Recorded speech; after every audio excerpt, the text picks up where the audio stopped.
तक क्लाइंट आपके पास में आया है उस समय के चंद्रमा की बात करना है, उस समय के चंद्रमा का नक्षत्रपति देखना है। वह नक्षत्रपति बताएगा कि जातक का प्रश्न किससे संबंधित है। तो उस नक्षत्रपति को देखा कि वह जातक की पत्रिका में, जातक की जन्म कुंडली में किन किन भावों का उप नक्षत्रपति है। जिन भावों का उप नक्षत्रपति है उन भावों से संबंधित उसका प्रश्न है। अब कई बार क्या होता है कि चंद्रमा का जो नक्षत्रपति है वह किसी भी भाव का उप नक्षत्रपति नहीं बनता है। उस स्थिति में हम यह देखेंगे कि वह किन किन भावों का नक्षत्रपति है, मतलब स्टार लॉर्ड है।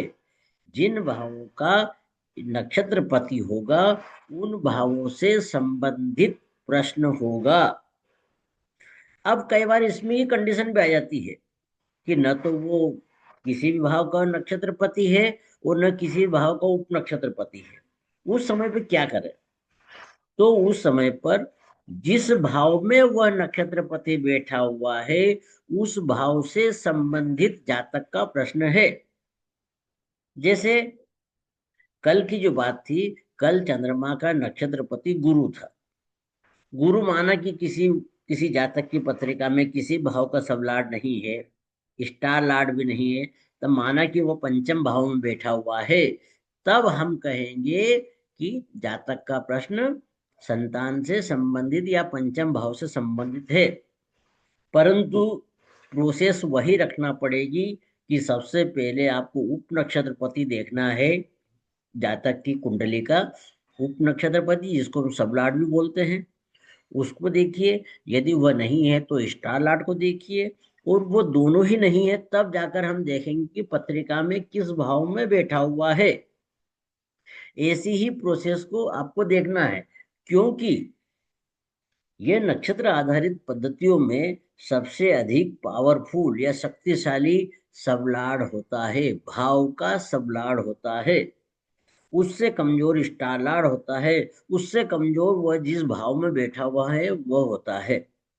परंतु सबसे पहले हमको उप नक्षत्रपति ही देखना है।